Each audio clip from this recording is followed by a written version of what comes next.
perumpamaan orang infak di jalan Allah. Infak itu, ini yang perlu saya luruskan, tidak harus menggunakan uang. Infak itu pemberian bersifat materi. Makanan itu infak. Pakaian itu infak. Buah-buahan itu infak. Silahkan berbagi. Walaupun nggak ada uang, bisa kita gunakan dengan yang lain. Cek, kalau antum main ke Auckland, ke New Zealand. Ya, di situ ada donation itu bukan cuma dengan uang. Food, kadang mereka kasih dengan makanan. Ada yang nyimpen ciki, kotaknya di situ. Di kotak infak itu, kotak dalamnya ada ciki, ada beras, dan macam-macam. Sampingnya ada yang uang. Cuman mesti dilihat dulu bagaimana bentuk kotaknya. Ya, kalau kotaknya belahan kecil, itu pasti uang. Bukan beras. Oh, ini beras nih. Dibuka dulu karungnya, diginikan. Tidak, bukan. Silakan bebas. Ya, dan itu nilainya tinggi. Kadang-kadang antum lupa di majelis ilmu ada snacknya. Walaupun cuma kurma dapat 2, bagi 1 dengan teman. Air misalnya tidak harus semua oleh antum. Bagi, begitu antum bagi langsung dituliskan 700 kali lipat paling minimal. Demi Allah saya katakan paling minimal 700 kali lipat. Makanya zaman Nabi itu ada satu keluarga yang berlomba tuh mendekatkan diri pada infak walaupun dirinya kekurangan. Agak aneh tuh cara berpikirnya. Ya, jadi kalau dibandingkan manusia sekarang nggak dapat tuh, nggak dapat.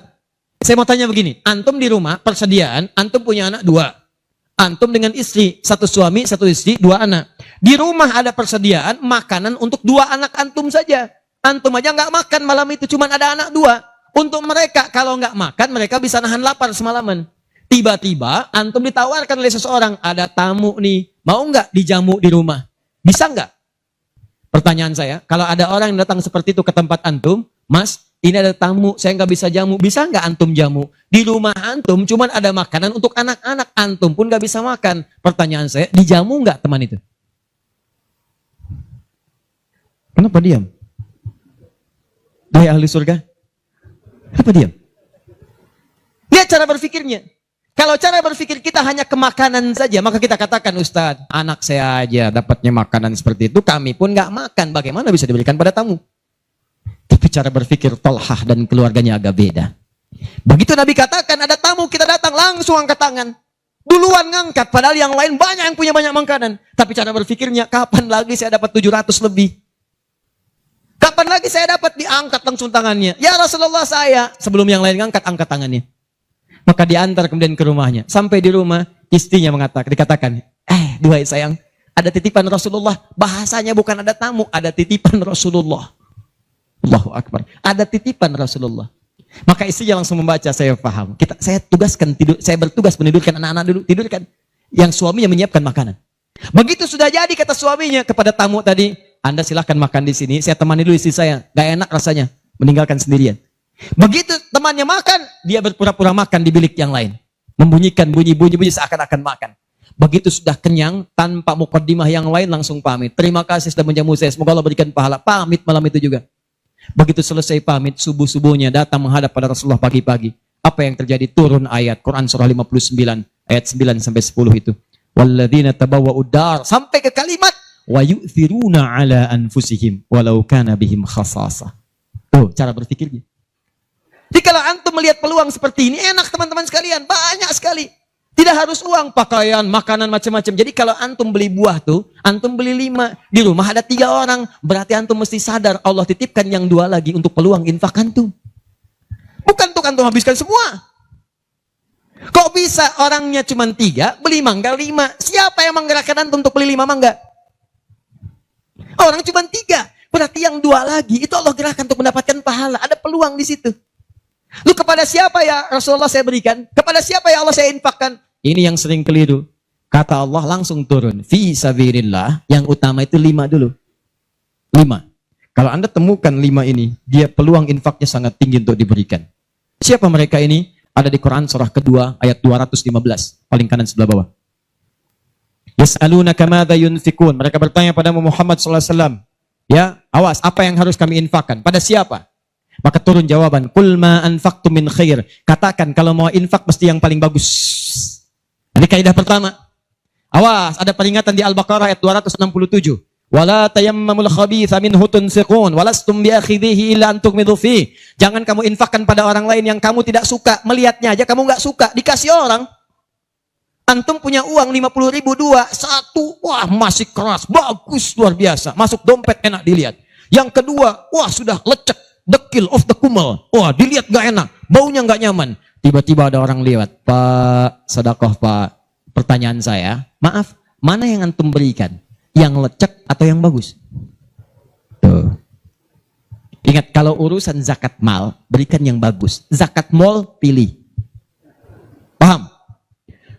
5 orang ini siapa? 1, lil walidain, orang tua. Ini orang tua ini gak pernah minta, jarang sekali. Cuman kita yang mesti paham. Kan sama, antum pun suka ngasih isyarat. Mama. Oh, mau makan. Makan. Mama. Boneka. Antum setelah dewasa mesti paham. Kadang-kadang orang tua tuh gak minta. Gak pengen nyusahin anaknya. Padahal orang tua udah susah. Melahirkan susah, mengandung juga susah, merawat susah, menyusui susah. Sudah dewasa pun antum masih susahin juga. Kapan antum berbaktinya? Tapi kadang-kadang cuma nanya, nelpon apa kabar. Padahal di rumahnya itu Masya Allah lagi kurang beras. Beras kurang, rezeki belum dibayar.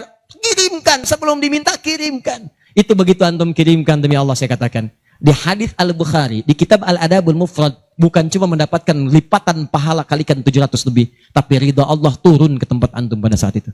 Kalau sudah turun, semua doa yang antum mintakan minimal akan dijawab pada saat itu. Itu rahasianya. Kalau dengan urusan orang tua itu udah gak usah mikir. Begitu mengatakan, nah gini-gini, tenang aja mah. Walaupun gak ada, katakan, insya Allah mah selesai. Insya Allah, berusaha antum. Begitu antum dapatkan seperti orang tua mengusahakan untuk antum dulu, maka pahala dilipat gandakan, ridho turun seketika. Kejar.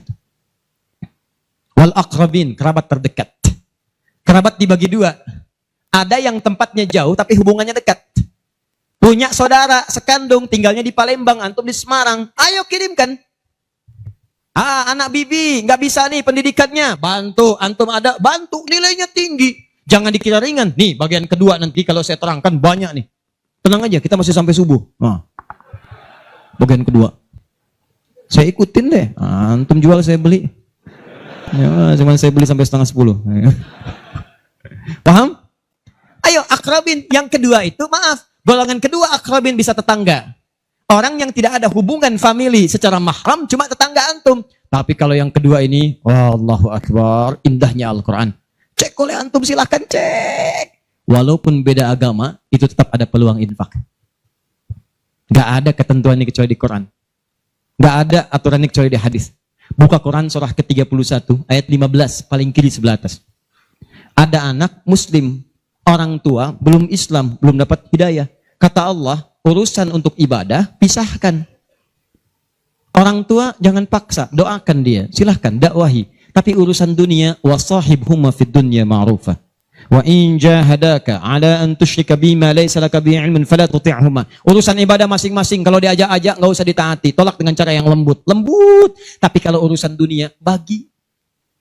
Antum muslim, orang tua belum Islam, antum punya kelebihan, uang agak banyak, melimpah, makanan ada, bagi. Kata Allah, jangan lihat kemudian kepercayaannya karena dia belum muslim. Bagi. Indah teman-teman sekalian. Dan itu ada pahalanya. Begitu antum berikan, masuk yang halal. Begitu halal masuk, kan haram keluar. Kan cara berpikirnya begitu. Halal masuk, yang haram keluar. Begitu keluar, sekat di hatinya terbuka. Karena yang haram itu saat masuk di hadis Muslim, haram masuk naktah sauda, noda hitam. Noda menutup. Kalau masuk jadi daging dia, antum misal, iyadzubillah, bukan antum, ada orang lain konsumsi yang haram. Yang haram masuk ke dalam mulutnya, masuk ke tubuhnya, beredar dengan darah, jadi daging, masuk ke telinga. Quran surah 6 ayat ke-25. Wa fi adhanihim naqra, waqra, di telinganya ada sumbatan. Maka yang haram cepat kedengaran, yang halal susah. Masjid dekat, suaranya dekat, Allahu Akbar, susah. Tapi konser yang macam-macam, yang joget, yang ini, yang itu, nyampe tuh konser di Jakarta, dari Semarang tembus ke sana. Wa ada absarihim ghishawa, masuk ke mata jadi penghalang, nutup. Quran surah kedua ayat ke-7. Gak kelihatan. Orang ke masjid itu bukan gak kelihatan, nampak, cuman gak ada dorongan. Akhi, ayo ke masjid. Ya, alhamdulillah, nanti. Padahal yang besar lewat, kecil lewat. Yang paling aneh itu begini. Kok bisa antum lewat depan masjid padahal bisa lewat jalan lain? Kenapa Allah antarkan sampai lewat depan masjid? Jadi kalau sudah Allah antarkan ke tempat-tempat yang baik, belum ingat Allah juga, antum mesti diantarkan kemana lagi? Tuh. Kok bisa antum lewat dengar adzan, padahal bisa antum lewat jalan lain, gak kedengaran adzan. Kenapa kemudian yang dengar antum? Kok bisa lewat jalan itu kelihatan mata, padahal bisa ada jalan lain. Kok bisa ngelihat? Kalau Allah sudah berkehendak kebaikan, antum masih belum bisa membacanya, masih ditanya. Itu pasti ada maksiat masuk. Caranya keluarkan. Kalau yang haram masuk, masukkan yang halal. Maka yang haram akan dihancurkan. Hancur, hancur, hancur. Kemudian muncul yang halalnya. Kalau halal sudah masuk, maka hati itu akan mudah untuk mendekat kepada Allah. Doakan, doakan, doakan. Demikian tetangga kita. Jangan dikira tetangga antum yang muslim saja. Mungkin kita ada non-muslim samping kita. Mungkin ada yang Kristen, ada yang Hindu, yang Buddha. Dalam hubungan keduniaan indah. Silahkan berbagi. Apa antum gak pernah dengar hadis Nabi? Siapa yang masak makanan, baunya sampai ke tetangganya, maka bagilah dia walaupun cuma kuahnya. Tapi maksudnya bukan daging yang antum makan, kuahnya antum bagi. Bukan. Tidak. Maksud hadis itu, walaupun cuma masak kuah, bagi juga supaya dia tidak negatif thinking, tidak salah paham. Antum gak ada ayam, adanya singkong, cuman dimasak bumbu opor. Bumbunya opor, tapi dagingnya singkong. Dimasak gak antum bagi, tetangga bilang, oh masak opor enak nih, padahal singkong. Dibagi walaupun cuma kuahnya. Tapi pertanyaan saya, apakah hadis itu mengatakan kalau tetangga anda muslim saja? Tidak. Never. Walaupun dia non muslim, masak. Bagikan sebelum dia menghirup baunya, ketuk pintunya. Begitu diketuk dia keluar. Ada apa Pak? Ini ada makanan, walaupun sedikit, mudah-mudahan bisa bermanfaat.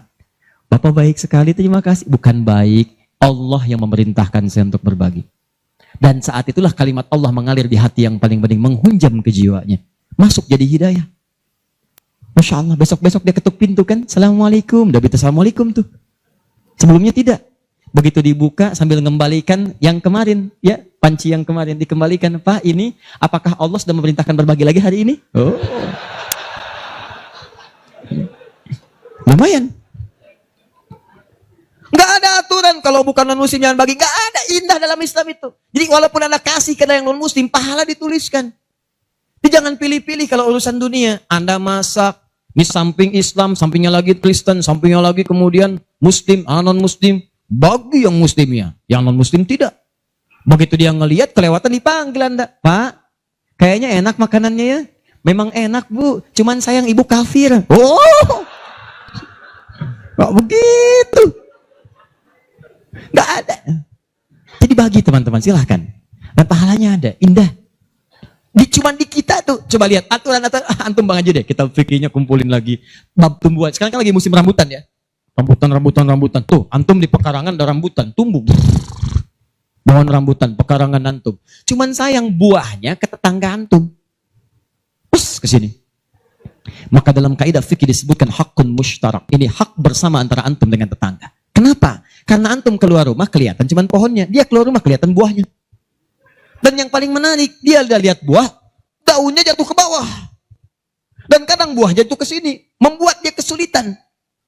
Awas, jangan sampai dia cuma ketiban sampahnya saja, antum kedapatan buahnya. Naik ke pohon rambutan, nggak boleh. Apa yang harus antum lakukan? Datangi dia, ketuk rumahnya. Sampaikan, Pak, maaf, saya cuma mau ngasih tahu, itu ada pohon rambutan. Iya, saya juga tahu. Punya bapak kan? Bukan, itu memang pohon saya. Cuma buahnya merambat ke tempat bapak. Terus, itu hak kita bersama. Bapak nggak usah minta. Begitu inginkan, ambil aja. Silahkan dapatkan. Aturan dari mana itu?